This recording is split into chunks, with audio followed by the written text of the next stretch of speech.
Voilà, bienvenue dans cette émission Écho des cas. Écho des cas émissionné dans le Bara toujours. Émission où il y a en exergue le valeurs initiatiques. Je ne citerai pas de les dire. Yaloanga Marc Kazadi la Casette. Je suis là question de présenter cette émission Écho des cas. Émission Sangsarabaka. Et de Sangsarabaka, Nyon Soya Mokili. Potobeta Masolona Bango. Alors déjà, comme d'habitude, vous le savez, nous sommes là dans le pèlerinage, en train de participer ou encore de consulter certains clans pour te dire comment le long de Marc Kaza Wapi, le long de Freddy ne peut s'imboter, papa Joe qui me suit depuis quelque part, merci à vous. Alors déjà, les lots yam blanc à Marc, né long à Freddy, tozali bongo na archidiocèse ya Kisantu. De ceux qui sont à la paroisse Sainte Rita et Sikawapi, nous sommes venus parler à ce qui concerne toujours les cas. Et alors, dans leur fête, à l'occasion de leur fête de 35 ans de jubilé, 35 ans, il y a existence, il y a clan Sainte Rita, donc 35 ans, l'année jubilaire, comme on a toujours dit. Alors, on va essayer de comprendre comment est-ce que Bandaki, ceux qui sont rencontrés comme des difficultés, bref, historique, mais aussi, on va assister dans leur activité, comme constater déjà, et Bandaka. Il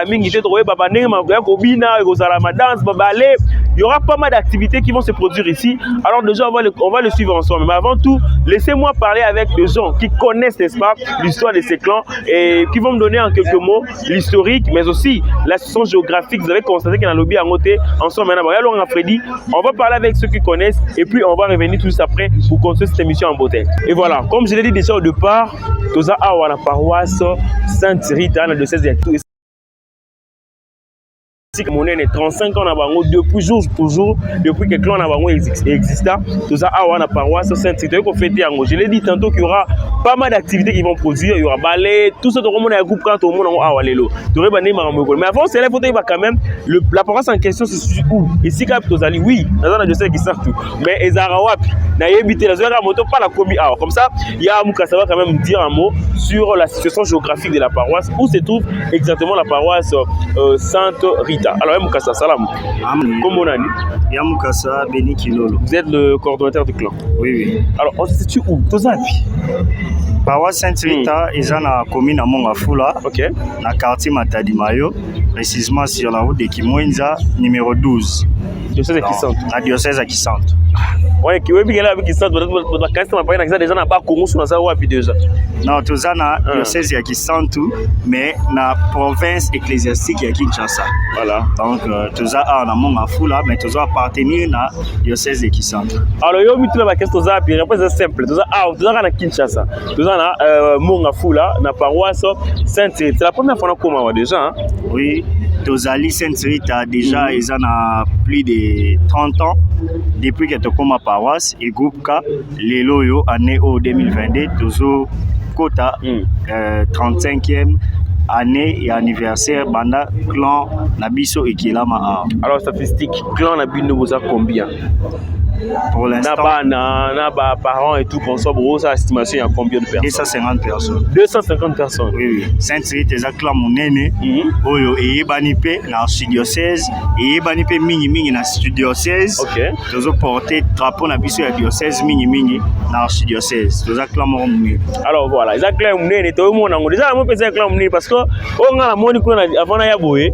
Ils ont les rappellent là qui c'est vraiment que ça clan ya Gaïa, clan monene. Alors en tout cas il y a Mukasa. Cette fois-là, pour toi, il est Bastiko parce que moi, Nabotami, a comme l'on a 35 ans, certainement, il a passé les différentes étapes où il y a l'équipe. Alors, tout le monde, il va nous pousser vraiment, mais il y a quand même histoire, il y a paroisse Sainte-Pite, mais quand même, il y a des doyens. Vous allez comprendre qu'il n'a pas de scarf, certes, mais il est un doyen. C'est quelqu'un qui connaît l'histoire, comme il a présenté dans Bongo, et on a le Bongo Bongo. Vous avez vu l'histoire, il y a paroisse au Sainte-Rita, des Ala qui tirent dans le stade Otokomi, il est avec nous, de l'autre côté. Alors, déjà, on a besoin de doyen. Salam doyen. Amani. Alors, comment on a dit, comment doyen est Longwa, pour comme à l'époque, en fait, Bazako Bengangai Yamukasa Fili. Yamukasa Fili, oui. Ok. C'est comment on a dit vraiment? Comme on a Justin Félix Mbombo. Voilà. Comment on a le doyen Justin Félix Mbombo. Pourquoi vous appelez doyen de ça? Bon, Tolbake Ngande Koko Yaba Kizito Anorita Saint. C'est-à-dire que à une époque, tu as deux jeunes gens, Baoutaki Saint-Jean-Baptiste, Didier Makiobo à l'époque, Namabeka. Donc, Bango Baoutaki déjà na Saint-Jean-Baptiste, Baki na groupe K. Baye Awa, bon, intéressé, que non, les enfants, les jeunes, les alaka déjà. Est-ce que moi, tout ça en place à Ouezali? Tu vas trouver dans la solo à Némine déjà. 88, je pense. 88, oui. Alors, il y avait la sœur, il y a ma sœur dominicaine du Rosaire, sœur Lessa. Yende Bapesa qui biso lokola ma mère en fait pour approcher biso. Azui ba contact na ba bandeko ya archidiocèse à Kinshasa au bazaki pour encadrer ba groupe car je me rappelle à l'époque feu Abbé Bosangia, Abbé Jérim Piguet, Baye va solliciter biso va construire une équipe ya Bayaya pour tokende formation. C'est ainsi que formation, formation, bon, selon l'aptitude, selon l'engin bomoni pour se partager la tâche. Yo rôle li boso yo zwa ki rôle. Ya mukasa. Baya oyo bandaki na bango wana et tout comme ça. Est-ce que ça les petits lelo envie ou ya certains moi regret zali que bon comme la nature le veut. Donc ils ont pas musu baza envie, ba musu Nzambe a décidé pour rappeler. Musu baza peut encore cas. Certes qu'on dit que on reste cas pour la vie, mais est-ce que baza va exercer toujours bazali? Na limité. On va exercer sous quartier de Rongamo déjà à Mukasa Natika. Mais je vais vous poser une question particulière. Qu'est-ce qui vous a motivé vous? Il y a Rosalana invention en groupe K, création en groupe K. Non, déjà dès le départ, nous sommes ce plan pour encadrer les jeunes. Nous avons des jeunes à l'époque, nous avons pas pour encadrer les jeunes. Pour présenter un nouveau mouvement, tout le monde qui a bien compte tenu que nous avons un belé dans la paroisse, Bazo Telengana, nous avons encadré Bango. Moi formation. En fait, pour nous autres qui sommes déjà enseignants à l'époque, nous avons moins bien tout continuer l'enseignement malgré que les gens comme Nzambe, tout l'enseignement normal au temps que ça na ba classe, tout kende na makambo Nzambe. Alors, ma difficulté qu'est-ce qui a été comme de difficulté de base? Comprenez que j'ai pu prendre de temps avec lui parce que celui qui est le tuteur, il est un petit doyen, quand même il connaît l'histoire. Quelles sont les difficultés qu'avez-vous rencontrées pour la création? C'est facile pour la bino ça. D'abord, vous êtes en face, il y a un mouvement Yassika. Ok. Naba oba pour encadrer le mouvement Yassika, bien le côté. Déjà, c'est un obstacle. Vous allez leur enseigner quoi pendant que vous ne connaissez rien. Donc il fallait que le mouvement où ils puissent s'imprégner dans nous. Nandenge démarche ya bana ezalaka. Par exemple, moi j'étais pratiquement un monsieur intolérant. En fait, avec les enfants, aux à la dure, ça leur dit rien. Bana souvent ils vont affronter, aux à la kanda, aux à la ndeni, etali bangote. En fait, tout ça est obligé dans le bani, tout s'effacer moi mouké. Pour se mettre dans le niveau ya bana pour encadrer bana. Très bien. Alors, pour ceux qui awa, est-ce que vous avez une génération? Combien de générations vous avez? Na évité. Ngana pas génération na évité. Très bien, merci beaucoup. Je ne sais pas compter. Voilà. Pour ngana longwe nani yo bimisi? Ou atana bon ya liboso yo ah c'est to le samedi liboso yo voilà pour ça mon keto sur la ya Freddy hein to sur la mona ya parce que ça parmi bateau ya bimisi promotion yo comme nani Didier Makiobo ça parmi mano papa bimisi dans liboso qui juste à liboso à Sainte-Rita oh par exemple temps ça ngai Didier Makiobo ça c'est une grade donc nous avons le tout premier kizito de la paroisse Sainte-Rita alors il est motivé qui ko ta groupe ketan ki mwana ngai nakotaka déjà groupe kana Saint-Jean-Baptiste ana kotaki wana dans un troisième voyage na boye ukoma yaya na boye ukoma ya pourquoi parce que kana yaki na idée wana na kati ya paroisse Sainte-Rita ne tant ba ya bandimaki tant on fait ça qui idée wana ne ba ya mukasa lobi serle ça fait idée wana ne binga koma yaya na bité ngape na posa non na ndaki ngape na koma na zope scarf obi scarf tant on ezaki quatre couleurs olati quatre couleurs ya scarf ya ba yaya nyoso tout et on peut appeler moi le coup c'est lui wana alors ngape lingana la tango ni alinga kina sina ba pe na pe formation ngamoko on a si appelé groupe kana ngai mais là tu te souviens non naleta kango azaka kitoko neti ka basango. Alors déjà qu'est-ce que vous retenez du groupe K comme étant bon souvenir et ton premier kizito pour te souvenir so wana en tout cas ngai souvenir ya malamu na so na groupe K soki na komi ngai Makiobo na éducation on aza nango lelo groupe K ça na ko mabina bien éduqué par rapport ya éducation na ngai vraiment en tout cas naza ba souvenir rebelle ya groupe K oyo kadanga na makambo rebelle maîtrise de soi tout makambo sous groupe K de Salangai. Voilà, très bien. Alors comprenez que le groupe K a beaucoup de choses au Ebo de Sarabatu. Mais on continue quand même Tambola parce qu'il y a beaucoup de gens qui m'entourent. On va également parler avec Papa As, Ozam Pandi. Il y a un supposé les espace alors ça mon papa. Aman. Yoko Monani. Nakombolanga Papa As Etienne Kula. Vous allez assistance spirituelle na paroisse Sainte-Rita. C'est la 40e génération. Ah, comme génération hein. Comme génération, sous la génération 40e génération on aurait battu mais la génération 2006. Repère. 2006. Alors déjà 2006, vous calez l'autre 35 ans, qu'est-ce que vous pouvez dire parce que certainement d'autres avoir un mot au coco jeté par rapport à l'année jubilaire Nabido. Moi liboso to pesa no kanzambe merci. Pourquoi ça est vraiment ko tant banda biso za été. OK. Sous entre biso babota maité.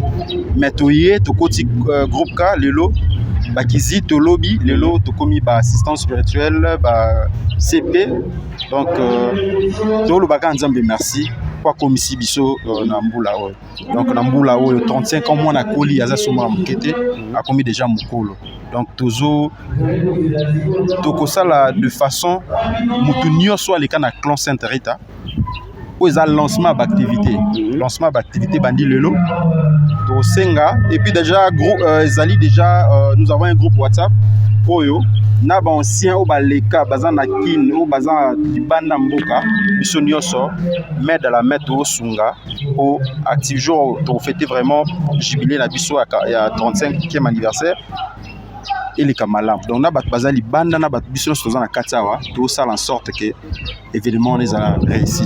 Merci beaucoup papa. On se rappelle à papa CP mais à jeune hein papa CP au moins jeune. Salam papa. Amani Yalonga. Papa CP Ben Ekambo. Ah Ben Ekambo, ça me rappelle quelque chose déjà. Bana ifasi que tu n'as pas si bien moté. Bana ifasi va comprendre. Moi pesa moté bana ifasi que ça bien. Même pas si moté na bana ifasi oui. Le PSP Mbodi n'a pas UC, c'est là où j'ai terminé. Très bien.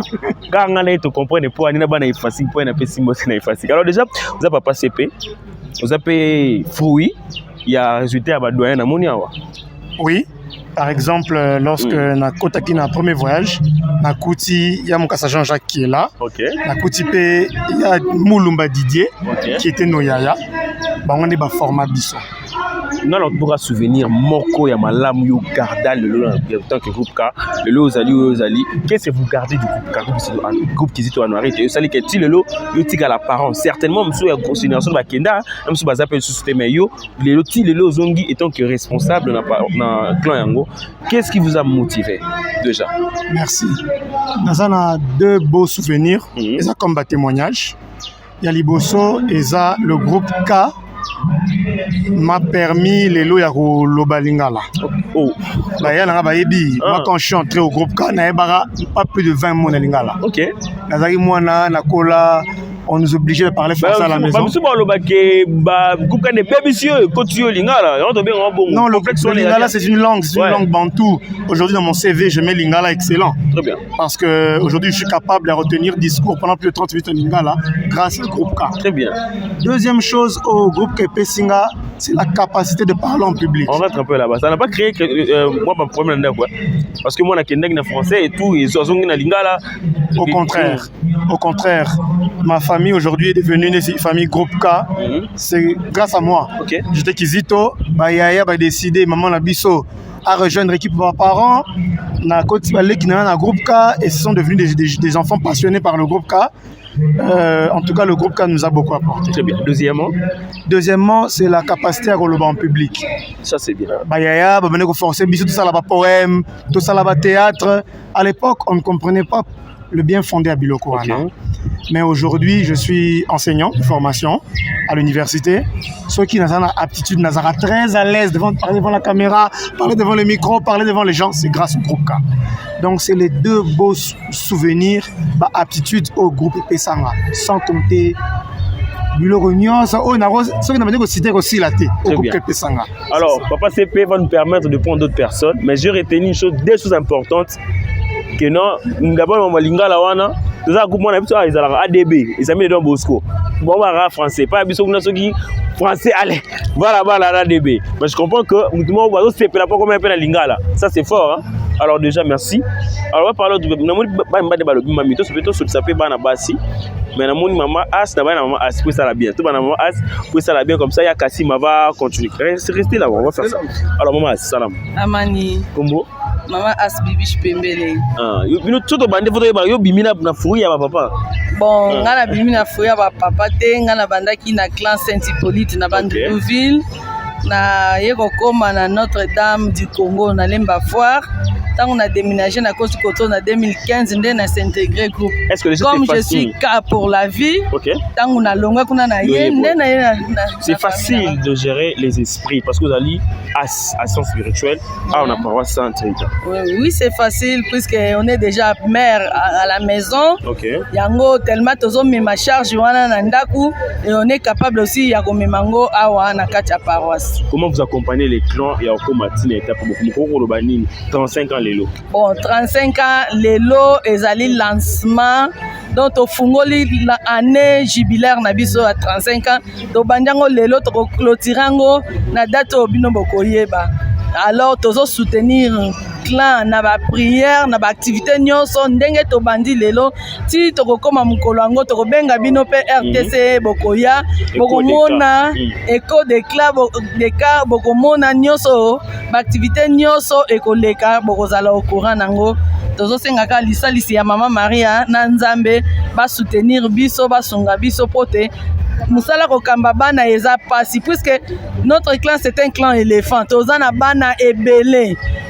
Oui, nanda kutokubuza na bana oto boti tozo bokola tozo pesa bango éducation mais dans les clans tozo kuta na bana ba uti par-ci par-là avec différentes éducations. Donc yango tozo senga na lisalisi ya Saint-Esprit apesa biso makasi ya kokamba bana wana nyonso po ce n'est pas facile. D'accord. Ce n'est pas facile mais avec l'aide du Saint-Esprit na yebi ke tokolonga. Merci beaucoup maman. Alors tobe sur la peine ya Kassima, tout ça ya Kassima. Alors ya Kassima salam. Yo bo so nanga. Voix n'isa vraiment bien té. Ah, bien bien té. Mais c'est quand même ba activité ni vous préparer na fête ya 4-5 ans. Na fête il y a 4-5 ans. Oh, c'est juste le lancement, il y a année jubilaire Nabiso, mais juste au cours il y a année Nabiso, tous à la bonne on a activité belé, tous à la bonne on a babonto, tous à la bonne on a autre bengi semaine K, la semaine K on a tous à la bonne on a prière, tous à la bonne on a soirée cinéma. Soirée cinéma na to relax vraiment film belé plus, to privilégié ouais zali bongo ba film. Par exemple, il y a Anouarit, Donc c'est un peu ça. Donc ma activité ezali vraiment et belé autoroki peut-être ko énumérer awati. Bon, faut te avoir na yo, to ba no continue sur le bisa te pour aussi là awa. Tous vraiment CP puis aussi ma pera et nda komeka to suksana ye ou encore s'il y aura d'autres choses par rapport à encadrer mususu to meka au la maman CP. Tout monde yo awa déjà bana plein ma kuseza au rendez-vous. Oui. Kolia Romela. Comme on a comme on a maman CP Ikes Lukula. Donc toza vraiment famille K. Je sais pas ce qui y a un as qui est le cas qui a petit comme Lukula. Il y a Kasima Otu Koloba, c'est une petite sœur, toza suna mulumba. Petite sœur Lukula. Donc c'est vraiment une famille K. Très bien. Alors donc déjà, moi je suis à Noirit. Naleki ya Kasima na Bali éducation o nazo na kati ya groupe K nde epesaki ngai nzela ya kobala na Bali trop jeune na groupe K et puis nazo continuer ka œuvre en ça c'est un conseil hein. Oui. Alors comment vous n'a pas na bino ba CPD ni go se préparer pour que je le à la vouya. Bon, to se préparer comme K ndenge za na groupe K biso ba CP. Il y a remis le rendez-vous. Oui, on a préparé pour les enfants juste moi et Loko Mukie. Et pour la journée à l'élo. Merci beaucoup, maman. Oui, merci. Voilà, et c'est cela, souvenir elle m'a cassé. Mais ce qu'on te soupçonne, bon, tout sur la peine à ma père, et si tu coûtes à la paroisse Sainte-Rita, on a observé que ma père a tissé escarpe, on a mis ça, on a évité ma père comme on a dit. Oui, Père Alfred Kassala. Voilà, vous avez ma père à clan Sainte-Rita. Oui. Qu'est-ce que vous avez allez-y. Oui. Donc, c'est à peine même quelques heures, voilà, qui va comme ma père. Donc, est-ce que vous êtes passé par le groupe K2A? Oui, dans mon enfance, hein, voilà. Dans mon enfance, et puis, voilà. Qu'est-ce qui vous a motivé aujourd'hui d'accepter ça, cette lourde responsabilité étant ma père? C'est dans quelques heures à tout cause. Bon, qu'est-ce qui m'a motivé? Je dirais que je suis un habitué, voilà, il y a Kozala Mapera et puis au Monnier de Jeunes. Et puis j'étais en 2018, ma père et puis au Monnier de Jeunes à Sainte-Thérèse de Djili. Et puis à Isiro récemment, voilà, là c'est Naouti, voilà, j'ai été à la paroisse Saint-Rosaire. Dans ma belle même il y a annualité, donc autre chose à la comme ma père peu aumônier, voilà, de jeunes. Alors aujourd'hui, 35 ans, groupe K jour pour jour, année Gibier en avant Lelo. Qu'est-ce que vous pouvez dire à tous les cas, mais aussi le responsable à clan Sainte-Rita pour y initiative et années? Comme un père de famille, je suis très content d'abord comment on a été. Moi, la soeur qui même l'anda pour ici 35 ans, c'est-à-dire à ce mois Mukete, à déjà Mukolo, et à voir que non, quand même. Témoignage de tous les cas, il y a Moko, il y a CP, albi que non, à Koli, à Bali, un engagement ou à groupe K, c'est pour nous une fierté. On dit que notre formé, groupe K, ce sont des responsables, comme vous le voyez. Et moi, c'est un message plus d'encouragement à la jeunesse. Et comme on a épais à terrain, on a mis moi Ndambu, pour faire ça un tonus. Pour que voilà, l'encadrement des jeunes ils ont vraiment réussi et puis ils ont vraiment exemplaire au niveau de la paroisse Nambiso Sainte-Rita. Alors beaucoup merci ma père Rato Kabwana déjà. Moi le Basuka ou encore un mot ou peut-être Badbota la biso Baroyoka Baroseke la Boyoka. Bon, mot de la fin, je dirais bon, toujours continuer quand même pour sensibiliser Baboti, Bako Bagotine de la biso bana dans groupe K. Ok, voilà. Puisque souvent c'est un chant très difficile. Baboti Ebele, bazala penda prêté à libérer bana pour sangana biso. Mais témoignage il y a vu autres allons copier ça et ça là que non, ba de la biso bango. Et puis toujours le capé bateau et bakou ko kambaba na o surtout côté ya ba CP, ya ba AS voilà. Et puis ba partenaire dans l'ensemble de jeunesse à Sainte-Rita. On a besoin de bango pour que tout ça maboko voilà. Tout tombola un peu jeunesse na biso nyonso dans l'ensemble. À vous voilà. Je vous remercie aussi par rapport à la disponibilité Nabino et j'espère que voilà, autant la souci mon abisso. Merci beaucoup. Merci beaucoup ma père. Alors merci, vous comprenez que dans le ici, Yamkasa a Robaxelo, Ranga Baxelo, ni Yamdubat na Lombangu, ni de Robaxaka. Vraiment. Salamouni Nabatunio sort. Je suis Yamukasa grâce de Kiefu. Yamukasa, donc moi, je suis à paroisse Sainte-Rita. Donc, je suis un groupe qui a un premier voyage, stagiaire, et aujourd'hui, Yamukasa. Donc, ce que j'aimerais un peu dire. Derrière moi. Peut-être Mingi, par exemple, un groupe qui a été le groupe. Il y a pas de temps, il y a pas de non. Nous, comme personnellement, moi, j'ai été formé par les groupes K. Donc, apprendre à parler devant les gens comme ça, j'ai appris ça grâce au groupe K. Hein, parce que moi, je ne parlais pas. D'ailleurs, j'ai bégayé à un niveau comme pas possible. Donc, si j'ai appris à parler, c'est grâce au groupe K. Très bien. Voilà. Voilà, donc tout ça, j'ai appris ça, c'est grâce au groupe K. Alors, je dirais vraiment, nous ici au clan Sainte Rita, donc tout ça disponible pour nous yamba na oyo pas intéressé à bon na quatre groupe K. Très bien. Tout ça bon à année à 35 anniversaire, on appelle tout le monde, venez nombreux, biso tout ça on a pour la formation à bana pour la voilà, merci beaucoup ya Mukasa. Merci beaucoup. Alors mais bana pe basana biso, vous avez pensé que bana ba yana biso awa, ils vont dire quand même un mot non, moi par rapport à 35 ans. Salamou. Amani. Comment on est? Bert Nani? Anouarit Bert Mukungan. Tout le monde a ba rafia boni. Robina. Faites ce que vous Bien. Vous avez voyagé. 3e voyage. Voilà, on va parler avec toi. Toi, t'appelles comment? Tegra. Tegra là-bas, Kabasele. Tu veux déjà danser là? Oui. Ça sera du show, hein? Oui. Là, on va encore parler avec les Anouarites. C'est fini avec les encadreurs, c'est bon, on va parler avec les Anouarites. Tu vas bien? Oui, très bien. Par la grâce de Dieu. Ah, tu vas danser, hein? Oui. Au Meka? Au Meka. Ah, il y a là, on a Freddy. Ah, il y a Meka. Oh, mais on est loupé, toi. On est loupé, toi. Très bien, qui veut parler encore? On t'appelle comment? Voilà, viens là. On t'appelle comment? Anoï Daniela. Anoï Daniela. Quatrième voyage? 4e voyage. 4e voyage. Alors déjà, il y a 35 ans. Hein? Oui. Qu'est-ce que tu peux dire aux encadreurs qui te regardent à la maison déjà?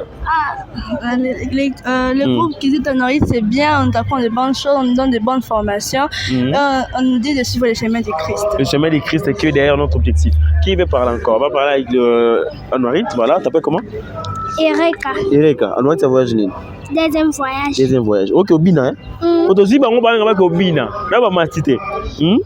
Au Bina, on ballet, hein? Et les cas bien. Je vous remercie au Bina. Tout au Zéland, Kakuna. Très bien, on va parler avec une dernière personne. Toi, viens, on va parler. On t'appelle comment? Anorit Soraya. Ah, regarde la caméra, non? Vous avez un gros petit, hein? Il y a voyage, Nini. 1er voyage. Toi, tu vas danser? Oui. Tu connais danser? Oui. Tu es sûr? Oui. Très bien, on va voir ça. Alors, merci. Déjà, il y a Moulumbo, on va Salamouni, c'est Ya Moulumba Jonathan, le chargé des activités culturelles du 35e anniversaire du groupe K, clan Sainte Rita. Juste remercier tous les encadreurs de notre groupe, les Kizito Anouarit, ainsi que les parents assistants spirituels, sans oublier notre mapper Alfred. Déjà, quelles sont les activités que vous avez prévues pour la journée? Oui, pour la journée d'aujourd'hui, nous avons prévu les ballets. On commence même bientôt là. Avec eux? Oui, avec les ballets. Nous avons des danses urbaines. Il y a les poèmes qui vont suivre. Nous avons les tables de billard que nous avons eu à louer, les Scrabble, parce que nos cas sont des génies quand même. Ils composent des mots, ils jouent au Scrabble. Et à part ça, il y a des invités surprises qu'on va voir bientôt là. Très bien, merci beaucoup. Alors, Yalong Freddy, je crois qu'on a assez parlé. On va maintenant voir en image quelles sont les activités prévues, comment est-ce que la journée va se dérouler. Et puis moi, je reviendrai justement pour désannoncer cette émission Écho des cas. C'est parti en image.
Mabina ndoko bina ezalise mabina banzembo toko yemba ekopesa biso sentiment ekopesa biso sentiment okati ya mitema sentiment adorite ezali esemba bakizito ezali esemba badorite.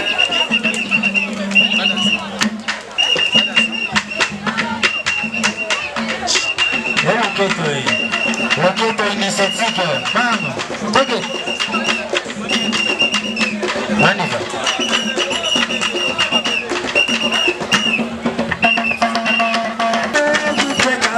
Anasema mama, anasema mama, unapika masasi, anasema mama. Simba, body, Karabai.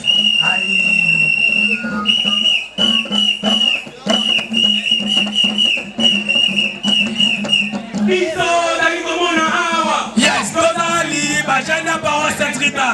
Kombo na biso bakizito, tozali koyemba awa na esengo amama biso. Biso tozali komona awa, tozali bajana paroisse Saint-Rita.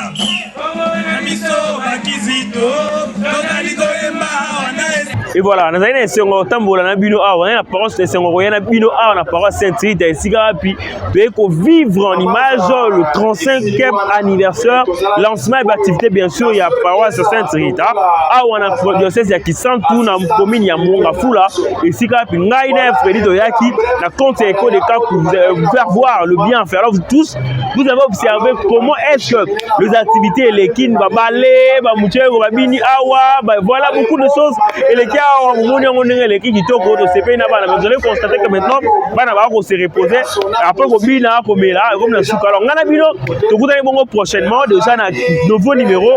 Je salue là ya mulumba donc quelque part papa as Johnny Kofo, pourquoi pas dire également un grand merci en père général na bino tibolinga biso ko benga biso à travers ce numéro affiché bas de vos écrans où vous aurez n'est-ce pas nos contacts ko ya to filmer to mona ndenge ni batité les to ko ngana bino on se retrouve à la prochaine. Alors, bye bye, salamuni amai na banda kuna bino.